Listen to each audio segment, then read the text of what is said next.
Look at your hands, look at your calendar, look at the bags under your eyes in the mirror this morning. You are exhausted, you are drained, and yet you are exactly where you were a year ago. Why? Because you were raised on a lie, a beautiful, noble, poisonous lie. From the moment you could walk, they told you that if you just kept your head down, if you just grinded harder, if you just suffered a little more, the world would hand you a crown. They lied. The world does not reward those who carry the heaviest stones. It rewards the one who owns the quarry. The hardest workers in history were not the kings. They were the slaves. They were the ones who built the pyramids, not the ones who were buried in them. And right now, you are building a monument to someone else's glory with your own sweat. You feel it, don't you? That silent rage, that feeling that the game is rigged. It is. But Niccolò Machiavelli knew how to rig it back. He knew that power is not generated by friction. It is generated by leverage. Stop working. Start listening. Because everything you think is a virtue is actually a cage. We are going to dismantle the cult of effort. We are going to perform a psychological autopsy on your work ethic. I am going to show you why your ambition is being weaponized against you. I will show you the difference between the beast of burden and the architect. Most men die tired, holding a shovel, waiting for a thank you that never comes. But there is a different path, a colder path, a path where you do less and control more, where you stop bleeding for pennies and start positioning for power. But to walk this path, you have to be willing to kill the part of you that begs for approval. You have to be willing to be seen as lazy by the ignorant so you can be feared as a strategist by the elite. The switch is in your mind, and once you flip it, you will never look at a hard day's work the same way again. Let's begin with the brutal reality of your energy. Society has convinced you that your energy is cheap, that it is a renewable resource you should pour out freely upon the altar of your job, your relationships, your side hustles. They tell you to leave it all on the field. But who owns the field? When you leave it all on the field, you go home with nothing. You go home empty, a shell. You have nothing left for your own mind, nothing left to plot your escape, nothing left to observe the terrain. This is not an accident. This is design. A tired man is a safe man. A tired population does not revolt. They do not question the interest rates. They do not question the laws. They do not look at the hierarchy and ask, why am I at the bottom? They are too busy trying to survive the weak. Machiavelli understood that the prince, the ruler, must maintain a reserve of force. If the prince is exhausted, he makes mistakes. If he's frantic, he is predictable. Think about the most powerful person you know, or the wealthiest. Are they rushing? Are they sweating? Are they panicked about a deadline? No. They move slowly. They speak softly. They have leisure. Leisure is not a luxury. Leisure is a weapon. It is in the quiet moments that strategy is born. When you are grinding, your head is down. You are looking at the dirt. You cannot see the knife coming for your back. You cannot see the opportunity on the horizon. The hustle culture that you see on social media, it is propaganda. It is the gladiator convincing the other gladiators that dying in the arena is glorious. It keeps the show running for the emperor. You must hoard your energy like gold. Every ounce of effort you spend must have a calculated return on investment. If you are working hard just to maintain, you are not working. You are being farmed. Hard work without leverage is just a slow form of suicide. Why do you feel guilty when you sit still? Answer that. Why does a Sunday afternoon of doing nothing feel like a crime? Because you have been indoctrinated into a morality that equates suffering with goodness. You believe that if it hurts, it must be working. You believe that if you are sacrificing your sleep, your health, and your sanity, you are being noble. This is the slave morality. In the ancient world, and in the Renaissance that Machiavelli observed, labor was not a status symbol. It was a necessity for those who had no power. The elite did not brag about how many hours they worked. They bragged about their patronage, their influence, their ability to move armies with a signature. But today, we have inverted this. We have CEOs waking up at 3 a.m. to prove they want it more. We have influencers posting photos of IV drips because they worked themselves into the hospital. It is a sickness. You are treating your body like a rental car that you don't have to return. Machiavelli would look at this and laugh. He would call it the height of folly. To destroy the only instrument you have, your mind and body, for the sake of optics. Pain is not a credential. Suffering is not a currency. You cannot go to the bank and deposit your burnout. You must detach your self-worth from your struggle. You are not valuable because you suffer. You are valuable because of what you control. The system loves a martyr. It loves the employee who stays late without asking for overtime. It loves the partner who gives everything and asks for nothing. It consumes them, digests them, and excretes them, and then it replaces them. Understand this. You are replaceable. If you died of a heart attack at your desk today, your job would be posted online before your obituary. The machinery does not mourn the cog. It simply finds a new one. So why are you dying for it? Here is a ruthless lesson from the shadows. If you are too good at the dirty work, you will never be allowed to stop doing it. Competence is a trap. When you show the world that you can handle a heavy load, do you know what the world does? It hands you a heavier load. It says, look how strong he is. He can take more.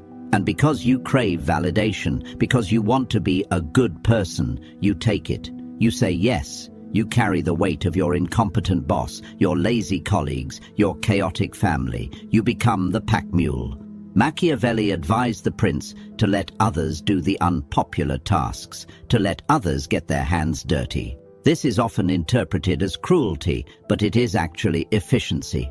You must learn the art of strategic incompetence. There are things you should not be good at. There are tasks you should refuse to master, because once you master them, they become your destiny. If you are the best at fixing the printer, you will be the printer fixer for life. If you are the best at soothing the boss's ego, you will be the emotional tampon for life. You must frame your skills around high-leverage activities, strategy, decision-making, connection. Let the others race to be the fastest typist or the quickest responder to emails. Let them win the prize of being the most useful tool in the shed.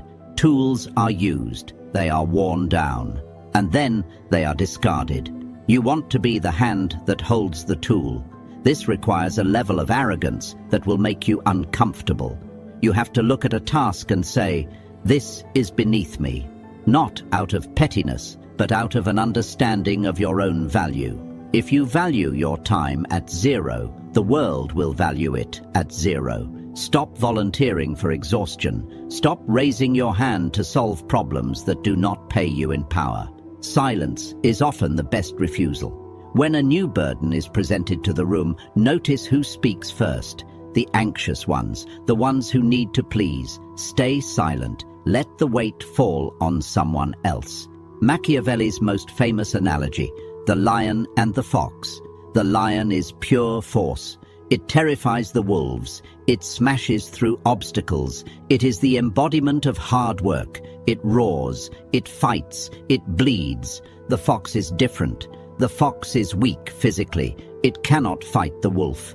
But the fox knows where the traps are. The fox can navigate the landscape without being seen.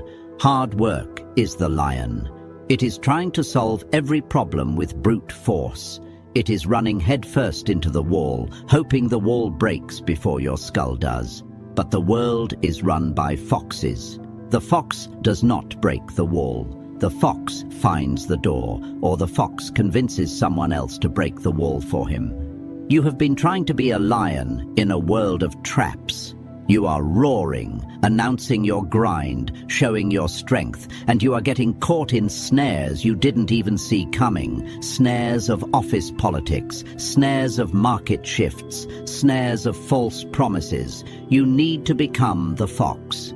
The fox is observant, the fox is patient. The fox understands that the straight line is rarely the best path.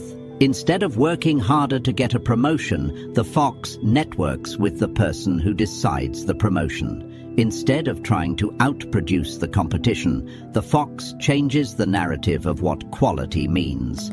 This is what I mean by the scam. The scam is the belief that output equals outcome.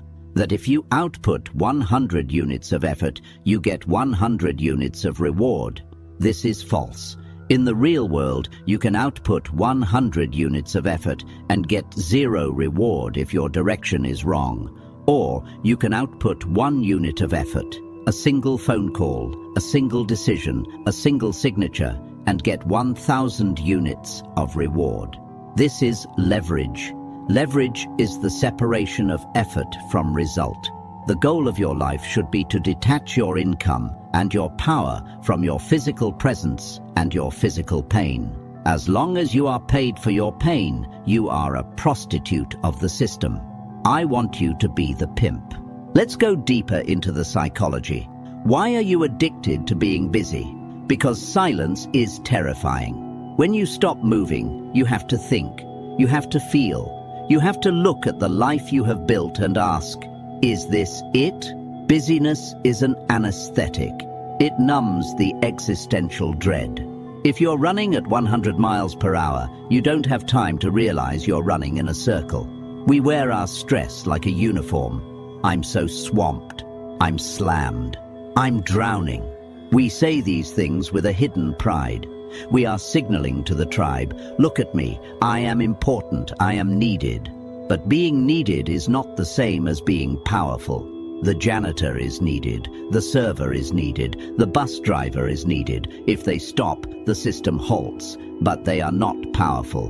The owner can disappear for a month and the business grows. That is power. You must break the addiction to motion. Machiavelli spent years in exile. He was stripped of his position, tortured, and sent to his farm. He was not busy in the modern sense.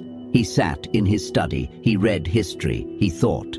And in that stillness, he wrote The Prince, a book that has shaped the minds of emperors, presidents, and CEOs for 500 years. His greatest work came from his stillness, not his frantic activity. If he'd been busy plowing the fields all day, trying to be a hard worker, we would not know his name. You are burying your genius under a mountain of emails. You are drowning your potential in a sea of to-do lists. You need to ruthlessly eliminate the noise, do less, but do it with lethal intent. A sniper takes 1 shot. A machine gunner fires thousands. Who is more feared? The one who cannot be seen, who waits, and who does not miss. Be the sniper. Imagine a skyscraper. Hundreds of men are hanging off the steel beams. They are welding, riveting, sweating, risking their lives. They are the builders. They are working hard. On the ground, or perhaps in an office miles away, is one man looking at a blueprint. He is not sweating. He is not bleeding. He is holding a pen. He is the architect. The builders are paid by the hour. The architect is paid by the value of the structure. When the building is finished, the builders are fired. They must go find another building to bleed on. The architect's name goes on the plaque. The scam of hard work is the lie that tells you that if you build enough, you will eventually become the architect. You won't. You do not promote your way from carrying bricks to designing cities. They are different categories entirely. They require different mindsets. To become the architect, you must stop identifying with the labor. You must stop taking pride in how heavy the brick is. You must start thinking about the design. What is the design of your life? Are you just laying bricks that someone else handed you? Or do you have a blueprint? Most people are living by default. They are following the script handed to them by their parents, their teachers, their culture. Go to school, get a job, buy a house, retire, die. That is a blueprint for a worker bee, not a human being. The architect questions the design. The architect asks, why are we building this wall? Does it need to be here? The architect manipulates the materials. Machiavelli teaches us that people are materials. Events are materials. Emotions are materials. A master strategist takes the chaos of the world and arranges it into a structure that benefits him. He does not complain that the bricks are heavy. He hires a crane. You need to find your crane. What is the leverage you are missing? Is it technology? Is it capital? Is it a network? Is it a specific knowledge? Find the lever. Stop trying to lift the world with your back. Here is a dark truth about human nature. We do not value what is given freely. If you give your hard work freely, if you are always available, always reliable, always on, your value drops. Inflation. When there is too much of something, it becomes cheap. When there is too much of you, you become cheap. Machiavelli advised the prince to keep the people dependent, but not to give them everything at once. Benefits should be granted little by little, so that they may be better enjoyed. You must learn the power of withholding. Withhold your availability. Withhold your immediate reaction. Withhold your full effort until the moment it matters most. This creates mystery. This creates scarcity. When the person who usually works 12 hours a day suddenly leaves at 5 p.m. without saying a word, the office panics. What's wrong? Is he leaving? Is he angry? Suddenly, they are thinking about you. Suddenly, they realize they need you. You have reclaimed power through absence. But if you just stay at your desk, grinding away, predictable as a clock, they forget you are there. You become furniture. Hard work makes you invisible. Strategic absence makes you a legend. You must create a gap between what you can do and what you do. That gap is where your power lives. If you show them your full capacity, they will expect it every day. And then they will demand more. Never show your full hand. Never show your full strength. Always keep a reserve. This is not laziness. This is containment. A dam holds back the river. That is why it generates power. If the dam breaks and the water flows freely, the power is gone. It's just a flood. It causes damage, and then it drains away. Be the dam. Hold your energy. Let it build pressure, and only release it when it turns the turbine that lights your city. The hardest chain to break is the one you forged yourself. The chain of pride. You are proud of your struggle. You look at the rich, the lucky, the easy living, and you sneer. You say, they don't know what real work is. You use your suffering to feel superior to them. This is a coping mechanism. It is a defense mechanism to protect your ego from the painful truth. They are winning and you are losing. Your moral superiority is the consolation prize for the defeated. Do you think the elite care that you think you are better than them? They do not think about you at all. While you are judging them, they are buying your company. While you are taking pride in your calluses, they are buying lotions that cost more than your car. Drop the judgment. It is heavy. It is slowing you down.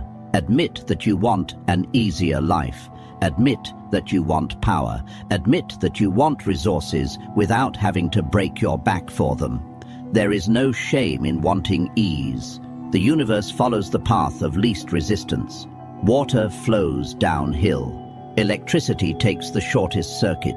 Why are you trying to defy the laws of physics? Why are you trying to swim upstream?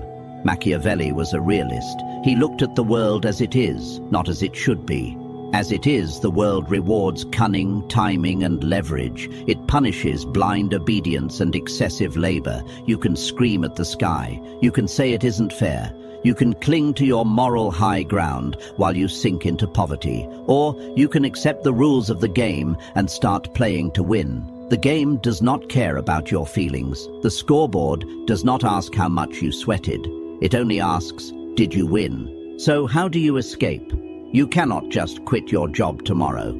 That is reckless. That is the lion acting without the fox. You escape by shifting your allegiance. Right now, your allegiance is to the employer, to the system, to the image of the good worker. Shift your allegiance to yourself. You become a double agent. You still go to work. You still perform the tasks. But you are no longer emotionally invested. You are undercover. You do what is required to maintain your cover, and not an ounce more. You conserve your energy. You observe the power dynamics. You learn how the money flows. You learn who holds the keys. You steal knowledge. Every day at your job is a paid education. If you are just working, you are missing the point. You should be studying. How is this business run? How do they acquire customers? How do they manipulate perception? Take their blueprints. And in the hours that you reclaim, because you are no longer volunteering for burnout, you build your own exit. You build your leverage. Maybe it's an investment. Maybe it's a side business. Maybe it's a network of powerful allies. You build the ladder in the dark. And one day, when the ladder is finished, you do not ask for permission to leave. You simply climb over the wall. This is the Machiavellian way. No drama, no grand announcements, just a quiet, ruthless transition from servant to master. You stop waiting for them to give you a raise. You give yourself a raise by owning the asset. But this requires patience. The hard work scam relies on your impatience. It relies on your need for immediate feedback. A paycheck every 2 weeks. A good job from the boss. The strategist plays the long game. The strategist is willing to look like a failure in the short term to become a king in the long term. Can you handle the silence? Can you handle the lack of applause while you build in the dark? Most can't. That's why they return to the cage. The cage has food. The cage has company. The cage is safe. The wild is empty. The wild is cold, but the wild is free. You have spent your life aiming at the wrong target. You thought the target was success via effort. The target is sovereignty via leverage. Hard work is a tool. It is a hammer. You do not worship the hammer. You use it when you need to drive a nail, and then you put it down. If you carry the hammer everywhere, you just look like a fool looking for something to break. Put the hammer down. Look at the blueprint. The world is shifting. The old contracts are burning. The era of the loyal worker is dead. We are entering the era of the sovereign individual. The ones who will survive are not the ones who can type the fastest or lift the heaviest box. The machines will do that. The AI will do that. The ones who will survive are the ones who can think. The ones who can perceive reality without the filter of fear. The ones who can direct energy rather than just supplying it. You are now awake to the scam. You see the strings, you see the puppet masters. The anger you felt at the beginning of this video, do not let it go, but do not use it to scream. Use it to fuel your engine. Cold anger, calculated rage. Let it drive you to study, to plot, to build. You are done being a beast of burden. You are ready to become the architect, but be warned, the moment you stop grinding, the moment you step back to think, the system will attack you. It will try to make you feel guilty. It will try to make you feel lazy. It will try to pull you back into the rhythm of the machine. This is the final test. If you can withstand the pressure to conform, if you can stand in the stillness without breaking, you will see things others cannot see. You will see the path to the throne. But seeing the path and walking it are two different things. Walking it requires a different set of weapons. Weapons that are not taught in school. Weapons that are kept hidden for a reason. Because if everyone had them, the pyramid would collapse. If this opened your eyes, understand this is only what I can show publicly. There are videos I cannot upload for everyone. There are aspects of dark psychology that I simply cannot discuss publicly on YouTube without being censored or demonetized. The algorithm suppresses the most powerful information. Those exist behind the join button. If you're still here, you're not like the others. Subscribe if you haven't. But if you want what's hidden, click the join button and step into the architect level. You will unlock exclusive, uncensored videos that dive into the deepest parts of the human psyche. Most won't. That's the point.